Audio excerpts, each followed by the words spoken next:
probably made some bad decisions. There was one instance at a club there with the woman I was seeing on the side, and the wife comes in. And so there I am, one on one side, one on the other, and the two of them decide to go to the restroom, and they're in the restroom for an hour.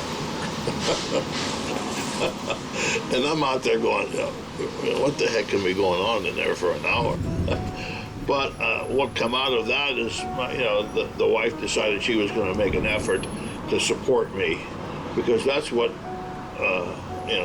this other girl, she was very supportive of the music. And so that's the other thing, when the wives start wavering about their support, when we had the support to begin with, then they waver, what do they expect? We're going to go and try to find that support again. We're only human. And our egos, we have huge egos. As musicians, all of us have big egos. Don't let anybody kid you. We all do. We all want it to be stroked.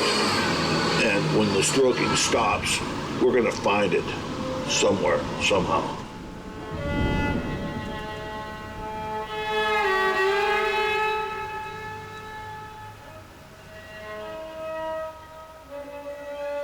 He would come home high off of the gig where all the girls adored him, and the other musicians thought he was a great player or whatever, and then he would come home to me, and I, like I said, I'm not proud of it, but I wasn't always feeling it.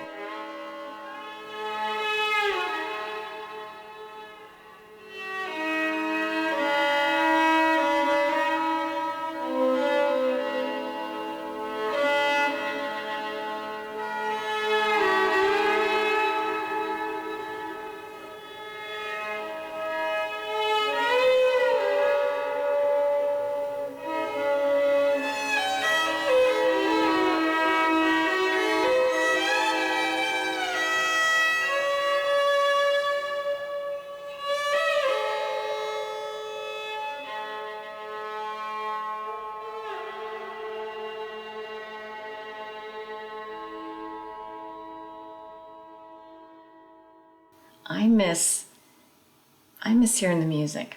After all that's said and done, I miss up in his studio, hearing the music every day. The music that he would write, the music that was, even the copy songs that he would play, I miss hearing him play.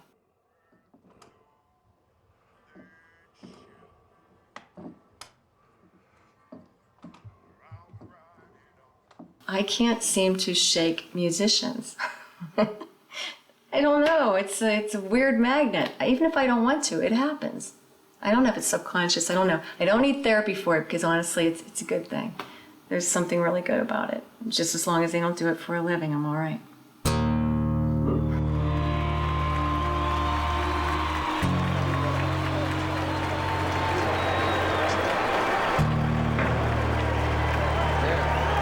There's life on this part. It's gonna be fun.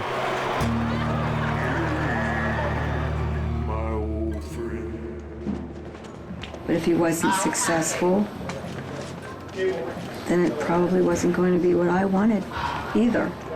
It wasn't what we bought into. It wasn't the dream we bought into. And then I felt like that was the end of my part of that dream.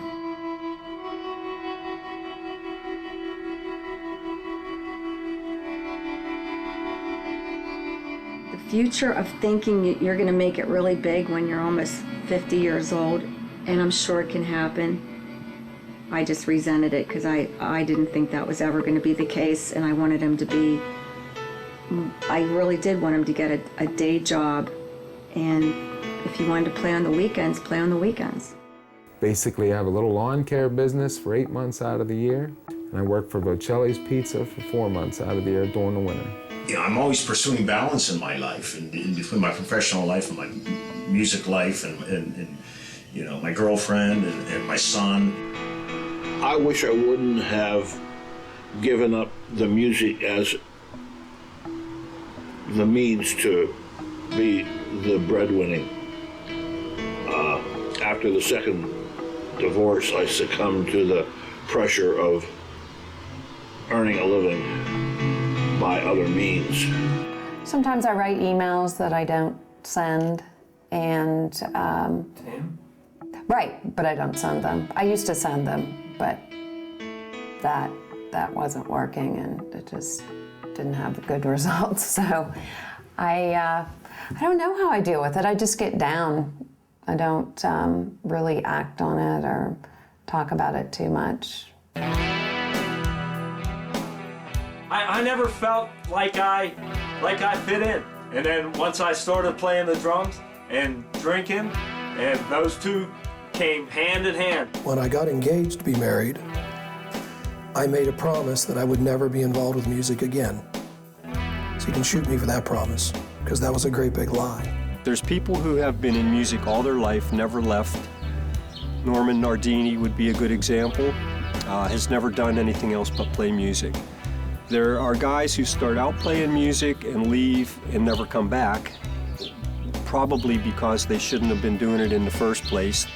And then there's the guys who keep going in and out, and I'm one of the in and out guys. I leave for whatever reasons, but I keep coming back. I'm not tuned. Hey, baby. This way. This way. This way. My groove. What's up, my man? You look great, babe. Congratulations. I know you. I am excited because for you, my love. Would you ever do in front of 18,000 before? Never. You never did. 1975. That ain't what somebody told me last night. No, in 1975, Okay. I opened for Kiss at Cobo Hall in Detroit. Detroit, yeah. I wasn't the lead singer, I was the bass player at the time, but Oh, I good though. feel pretty good. 60. He looks good. You're He looks good for 60. I'm talking to you guys about 60. He ain't caught up with us yet, that's all. If you got like a house and it's falling apart, and you want to get it back in ship shape, you can get a young guy to come in and get it done in a day. He'll come in and whack it up, and I know I'll get boom, boom, boom, look, I'm done. Or you can get a guy, an artist over here that respects the craft. He's gonna come in, it might take him a month, but he's gonna give every little detail the kind of love and respect that he feels it needs. And that's the difference between, that's who I am.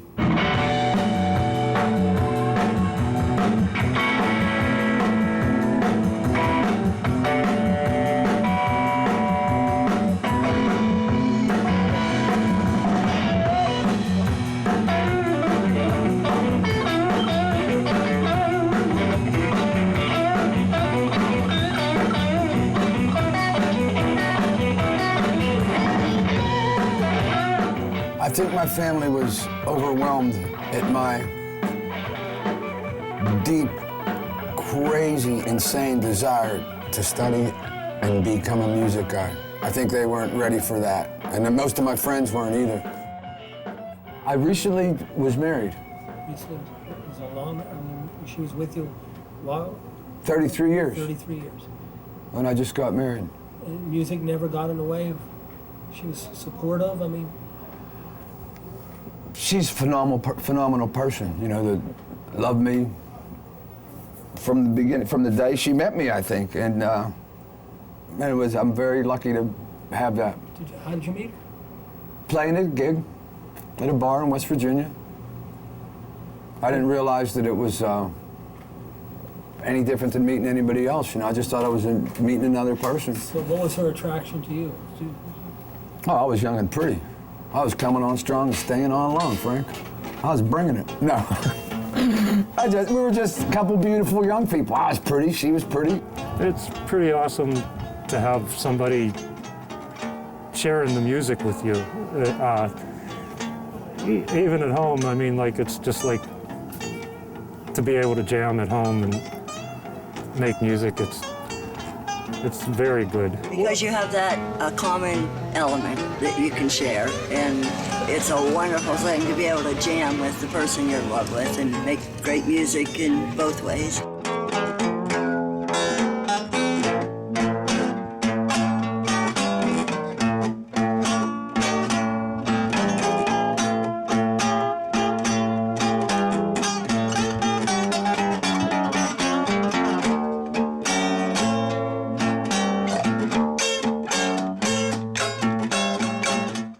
Guitar gets carried all around the house, and here, listen to this. You know, I could be in the bathroom and he'll be right outside the door playing something. And that's great, you know, and you're trying to pay attention, but it's really hard, you know, and sometimes you do get a little burnout because you heard so much the night before or whatever, and you want to give them the proper attention, but your just mind's not in it, and that makes it a little stressful.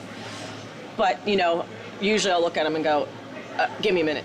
Just give me a minute, you know, and then he gets frustrated, but then I come down and I try to give full attention because it's important to him. And I mean, he loves me, he wants my opinion on it, and he wants my thoughts on it, he wants me to hear what he's doing, you know, I mean, that's why he's with me. When you love music, you encourage each other, and you're proud of each other's accomplishments, you know, private and apart from the team thing.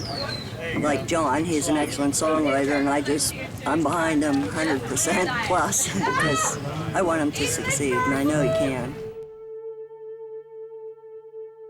Days don't end,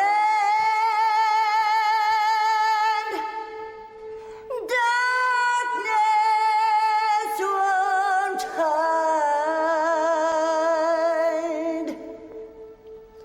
and the bed ain't no friend of mine.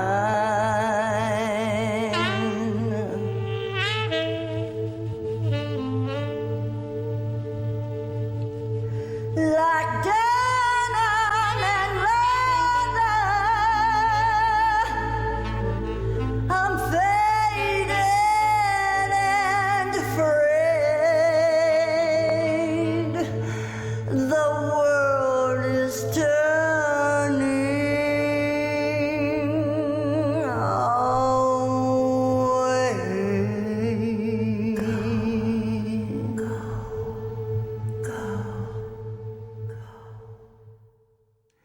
I had the dream of being a rock star, and we had had a lot of local success. Looking back, I wish I wouldn't have quit TKO when I did.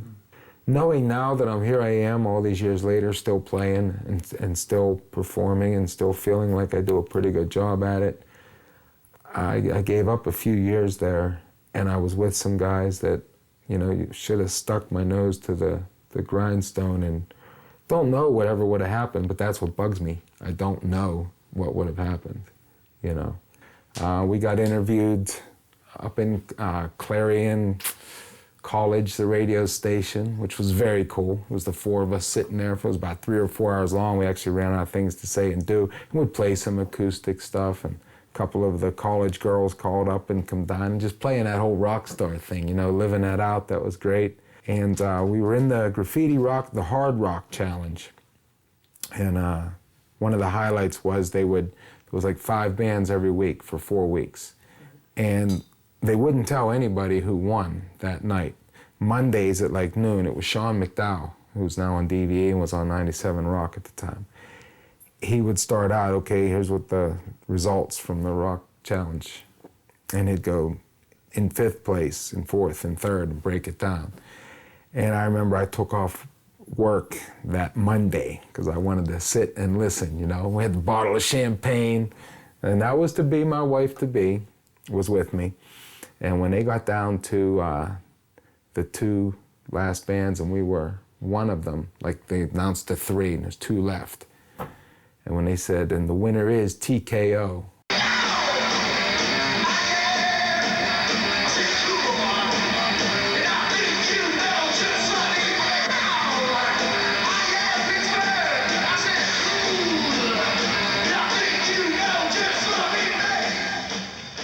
we were in the finals.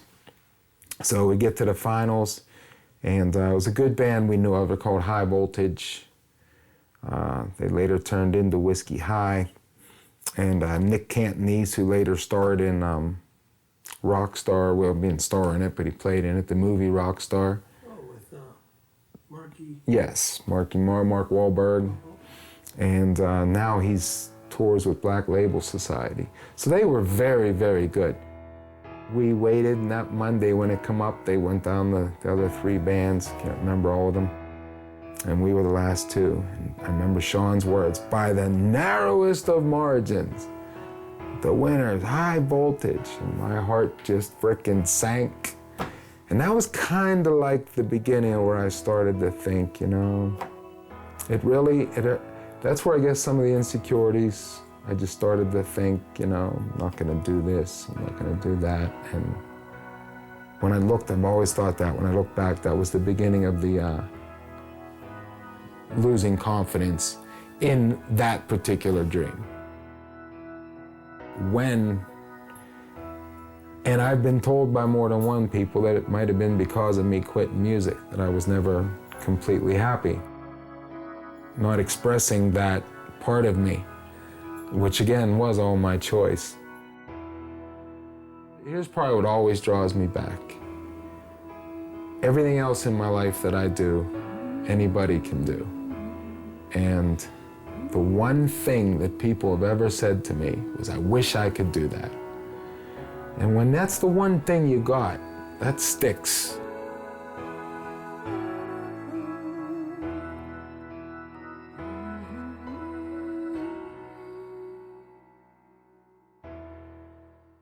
How much passion and love he had for music, and how I was starting to probably resent that because of the life I now have. When you're young, you don't think about that, but as I got older, I started to think about things that were said. My family saying, you really want to marry a musician, as if it was some kind of bad thing, and it really wasn't. It wasn't supposed to be bad, it was supposed to be great, you know? And as it turns out, the love and the sacrifice falls on the wife, girlfriend, whoever's involved with a musician. It becomes their world. You're living around that world, and that's pretty much your place.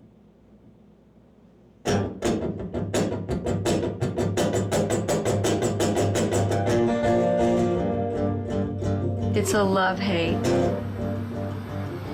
You can't have one without the other. Oh, I am so far from you. So far, craving, damn near raving, damn near craving a piece of you. Oh, Anyone who knows and loves a musician knows there's a certain amount of ego involved in that as well. And it gets bruised easily. Do I wanna be the one to rescue you?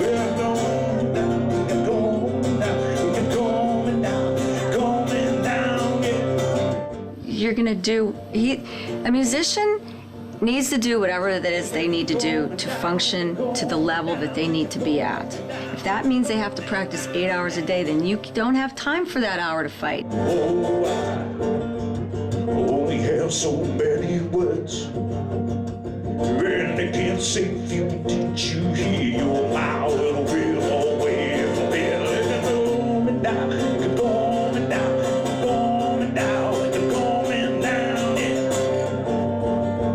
But when you have somebody that practices continuously to be better at his crafts, because everybody thinks he's the greatest player in town, and you're constantly focused on the music, music, music, and yet there is a whole life around that. It's just that they're not locked into that.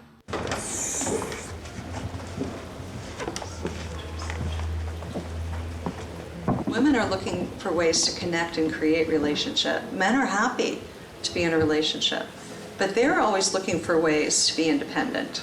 So these two things are just naturally kind of at odds, which makes the intimacy piece so hard.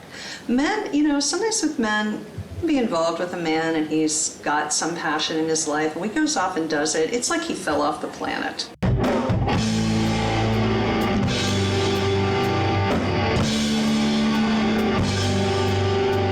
The ability to get with other quality musicians and make something is magic. And when you find that situation, it's like falling in love with a woman. Everything is good. And you don't see any of the flaws. You don't see any potential downside at all. It's all good stuff. The longer you stay with the band, you start to see the pimples and warts and whatnot, and then it's how you deal with it after that. He got done with his gig, you know, and I always tell him to be careful because he has a CDL license, and like I said, starving musicians and artists, he has to make sure he has his day job. So I'm like, you gotta be really careful. You can't get pulled over. You know, you gotta stop drinking at 1 o'clock, start drinking water, because by the time they leave the club, it's 3 o'clock. You know, and I'm like, you gotta eat something. You know, I ain't pounding this into his head because I'm like, I still need you to go to work. I know you like your music, but you gotta be responsible. Well, turns out people were buying him shots. He had a real good night. He was hanging out. He was having fun. His phone went dead. So I keep trying to call him, and like now you don't know what to do. You're not sure if like he's in a ditch somewhere. So it's like 4 in the morning that you go, you know, when he's late, and I know for sure that he's either cheating on me or dead. I always hope he's dead. You know, it's funny, like the reruns of Seinfeld are on now and stuff, and they're like, you never saw Seinfeld? I said, no, I never saw Seinfeld. I never saw anything that was on weekend nights, you know, never go to movies, never go out to dinner like other people do since I was 23 or 22. I mean, just when you work in this business, every Friday and Saturday night you're at work.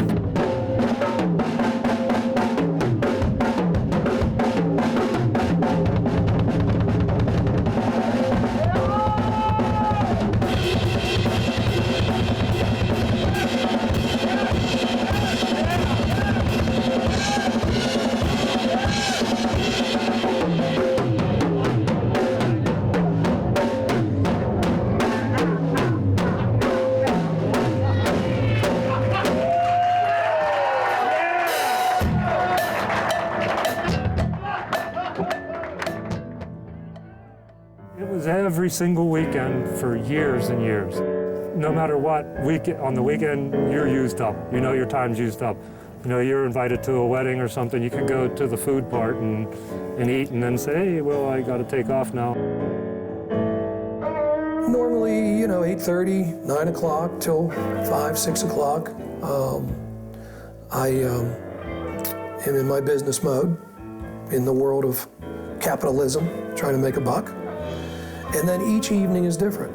If it's not an evening with the kids, it's an evening with the band. And that leaves, if I'm lucky, 1 night a week with Susan.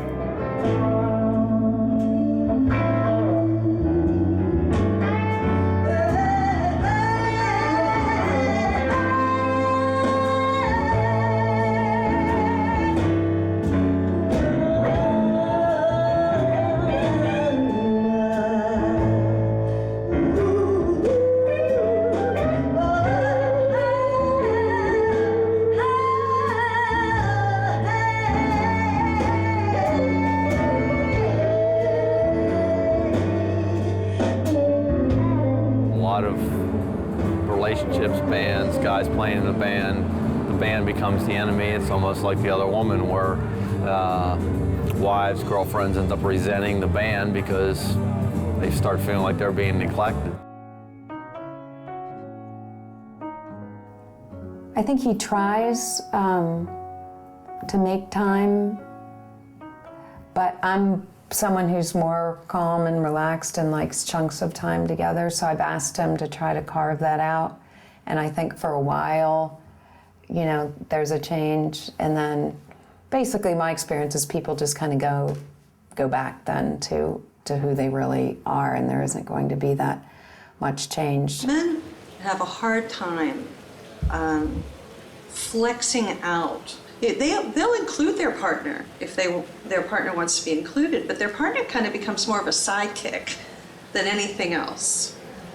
And it's sort of, I'm going to surf, and if you feel like surfing, come along, but you're not going to stop me. I was doing this when I met my girlfriend. I'd been with this girl for 4 years. But she knew going in, this is what I do. And it may sound cold, but I told her right up, you know, don't ever make me make a choice. I can't even remember the last time she even came to, oh no, she came to a gig. She came to a gig last month. No, she frequents a lot less of the gigs that we have. Honestly, I probably, because I have somewhat of a resentment, sometimes I might not go just because. She really resents the shit out of it and the time that it takes me away from her. Wayward Soul one. At Club Cafe. When I had the flu? It's an incredible balancing act. The band is a burden every single day of my life. Right. You need to say it's important And to I me. didn't say that, but I think if she wanted to be there, she would be there. We have a commitment, and we are supportive and loving and all those things, and we live two separate lives. I can't go to all the things, so. Right. There's so many shows and so many events and so many Italian people dying who he doesn't even know their name. And I don't want to put pressure on you, because there's a ton of activities and social events, and there's a lot of musical activities. So therefore, actually, it's less pressure on me when she doesn't come, because then I can just focus on what's at hand, and I don't have to worry about how she's feeling or what entertaining her or making sure that I'm a good host, and then what's wrong with that? I've never noticed you doing any of those things. Oh. Here you are with someone who you respect, someone that you admire, that's 5 feet away, but yet you feel like they're 5 miles away. Where I feel like sometimes I'm the cracks or the little spaces between the other things in his life. He kind of tries to fill with, our time together. And it's not, for me, it's not very fulfilling. I still love you, but I hate your foolish games. Forgive me, Lord, I'm not placing blame. I met Charlie at the staircase lounge. That's when I saw her, I saw her, I saw her.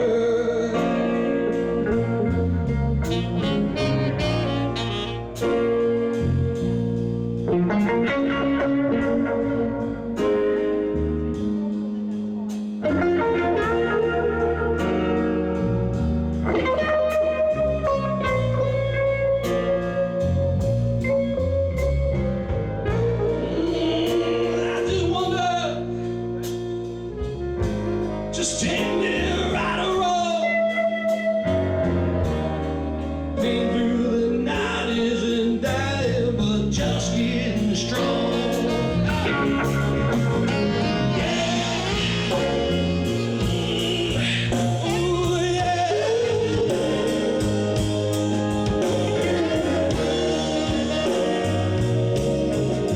I just wonder, I wonder, oh yeah. Take me away to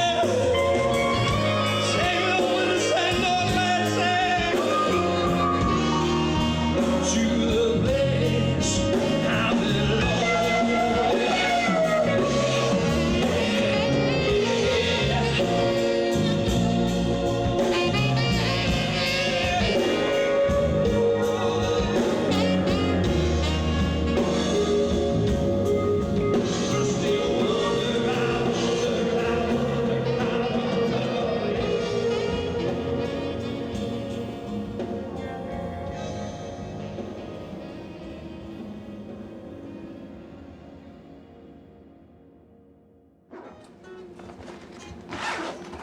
We're now taking a look at the old Tiger guitar played by Mr. Vincent T.Q. I'm so glad you brought this for this gig. Vincent, I'd like you to show the guitar to the camera. It's beautiful. This guitar has been through. It should be in the Hall of Fame. That should be in the Rock and Roll Hall. Yes, it This should. particular guitar represents the decadence of the 70s, 80s, and 90s of the entire rock and roll universe.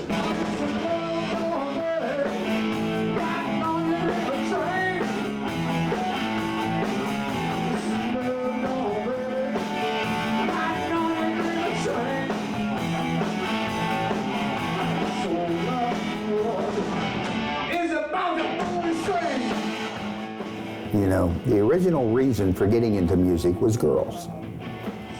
I mean, that was it. I think, and if any musician tells you that's not it, they're lying. My interest in playing music was probably first stimulated by the fact that apparently women were interested in guys who could play music. That'll be a nice montage.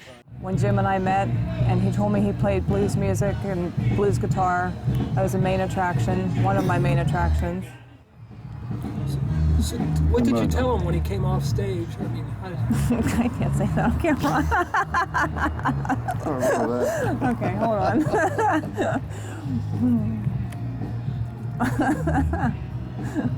Now you're on the spot. No, I Now you're on the can't. spot. No. Oh. You can't say? No. Women?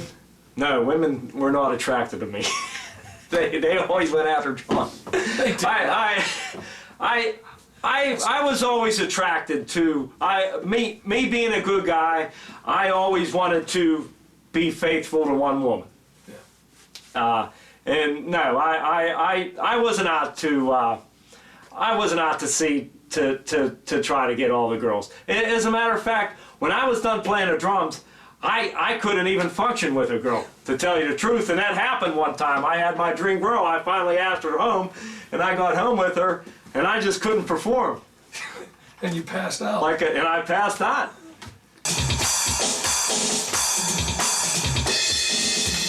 I first wanted to be a musician when I saw Kiss, and I saw their faces and that all kind of painted up, and I guess I was probably about 10 years old, 11 years old. My one friend's his brother played in a band, and they always had the Kiss albums and the Rush albums, and Kiss was what I wanted to be.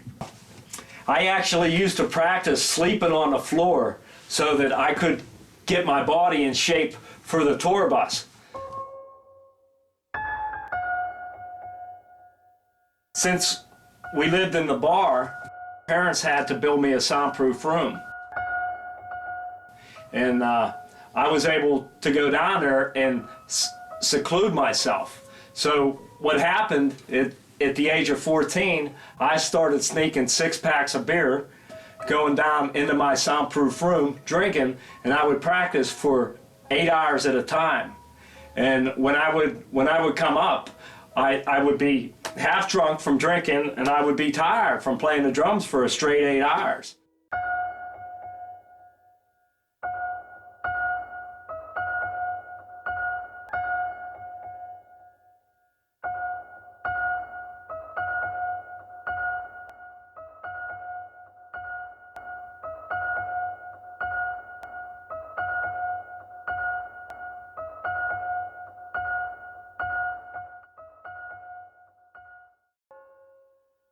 My mouth always got me into trouble, and it was Christmas time, and I said to my fiance, I said some pretty mean things when I was drinking. So came New Year's, she gave me the ultimatum. She actually didn't give me an ultimatum, she was moving on. And she was done because I gave her too many promises before that I would quit drinking, and she knew it was just another ploy. And so I loved her. I had my house in jeopardy because we both pay the mortgage, and I just see my whole world come crashing down. And she said she was going to move out in a week, and she moved little by little in a week back to her mom's house, and she was gone for good. So I knew that I had to do something. So I finally got on my knees and I prayed to God never so sincerely in my life to please remove the alcoholic obsession.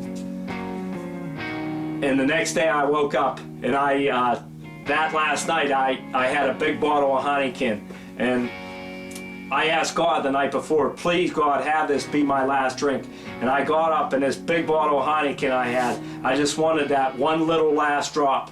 And I got up in the morning and I was tapping the bottom of it because I wanted the last drop, and that last drop never came out.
my day, the only problem you had was drinking. But when his day came, it was more than drinking, you know. And you was afraid for him to get mixed up with that type of environment naturally, and it worried the hell out of you. There's been some times when I've done a lot of things that I'm not proud of. You know, when you're a musician, a lot of times you take advantage of that situation. You can't take that back. An example? Drugs, alcohol abuse. You know, I mean that's kind of part of it. Whether you choose to get involved in it, that's up to you, but sometimes you can't help it. Interesting, I'd watch him play all the time, and when I got into school, I learned to play music. I learned music on a saxophone, and I played drums, I played guitar, but I refused to play bass because my dad played bass. I played strictly boom, boom, boom, boom, and he goes boom, boom, boom, boom, boom, boom. He goes hog wild with his. He plays a lot of notes. He plays a lot of notes, and I just stick with the tempo of the song, you know. Baby, are you really bad?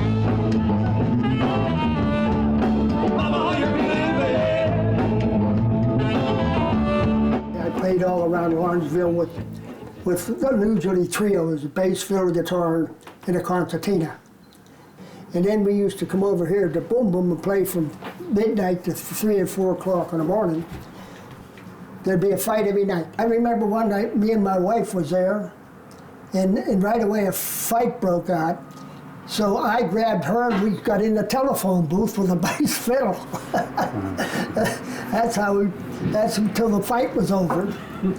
So I went outside to get in the car with my wife and the bass fiddle, and here comes staggering out the alley was little Johnny Harris. He was the guitar player, and he had a shiner like you've never seen before. He was a scrapper. But me, I was a telephone booth man myself.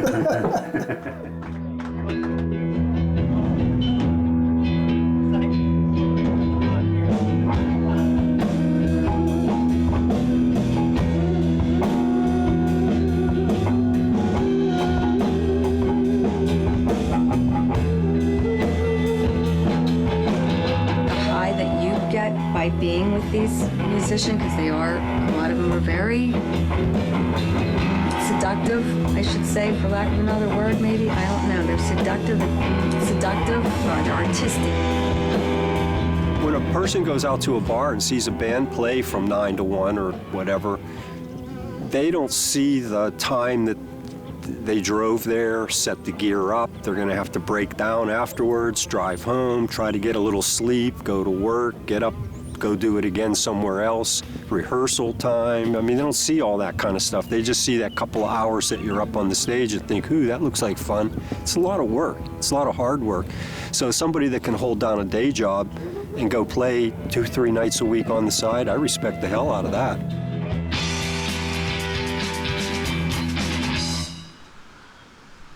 I think they're envious.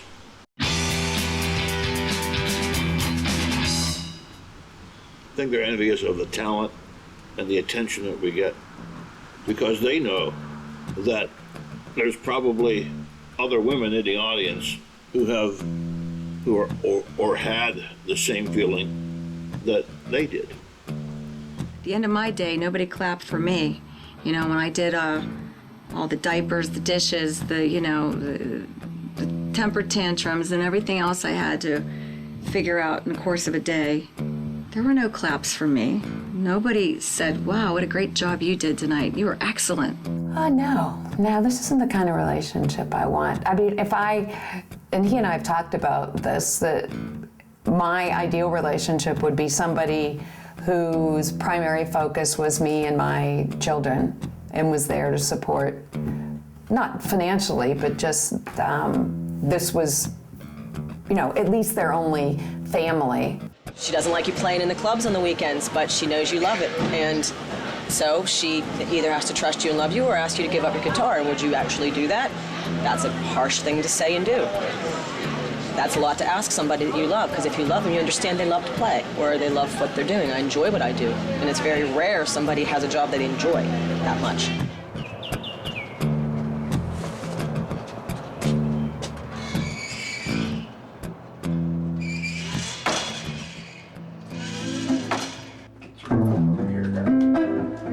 spotted speckled little brown and white on over here. Let me see what you do. Just scratch it. You do too. You do too. That's right. You don't need that scratching.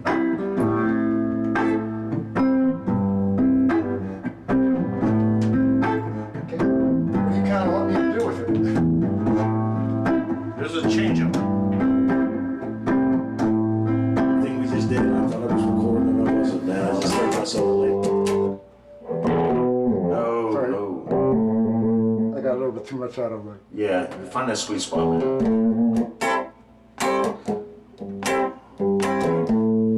Is that cool? It'll be cool. We do it one more time around.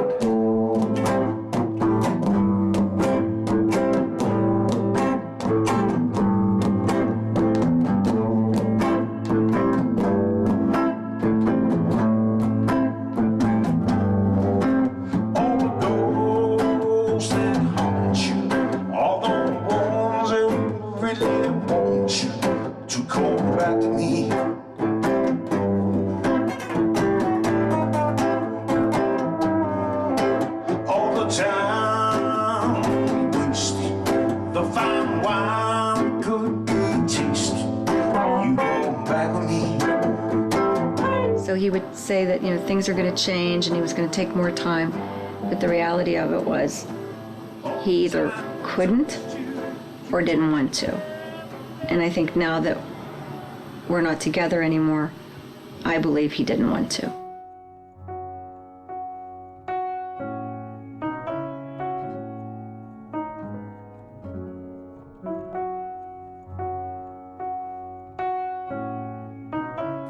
I'm understanding now the incredible work ethic that goes into creating music, and I respect the craft more today than I ever did in the past. I took it lightly, you know. I didn't understand what kind of work was required in order to produce great music. My father was in the machine shop business, and he beat that trade into me. I was a machinist too, and that's what I would always fall back on. Whenever I would revert back to a regular job, I'd get down to my dad's shop and work down there. And then I eventually ended up running the shop, and just being a weekend warrior for a lot of years, and I regret doing that.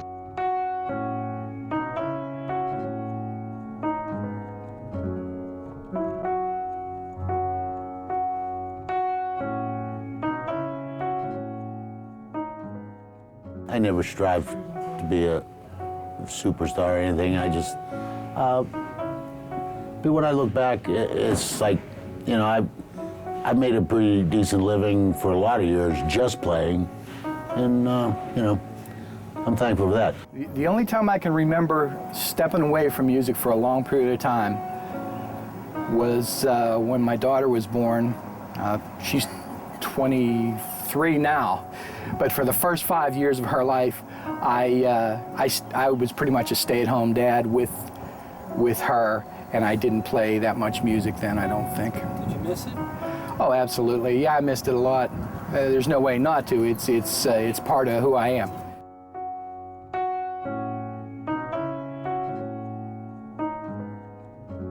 think at the end, it's not that they think they can still do it. I think it becomes a pattern of life, you know, that they're up on the stage, that rush, that feeling that they get. I don't think that ever goes away. I don't think it goes away at 60, 70. It still matters. What I wanted, I got. What I wanted was to get better at the craft and to develop myself and turn myself into a more powerful force, a music maker. And I've been able to do that. You know, I'd like to figure out a way to have done it faster and more powerful, but I don't know that I'm capable of that. You know, when I was like with the Diamonds and the Tigers, I was trying to become a star. I thought that meant something.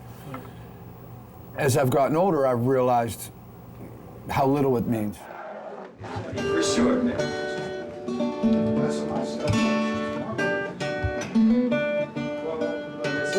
Wonder.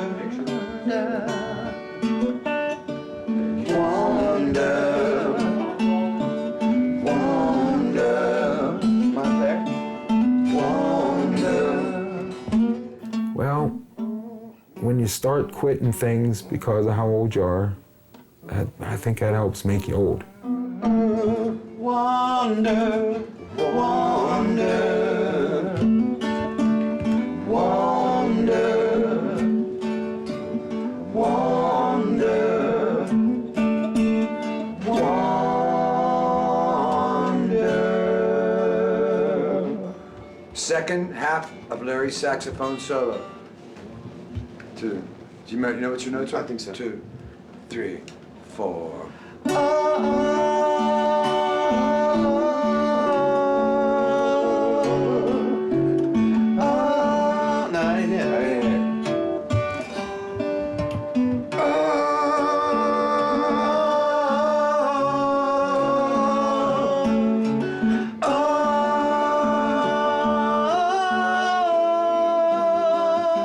Would be the same note you started on. Okay. 3, 4.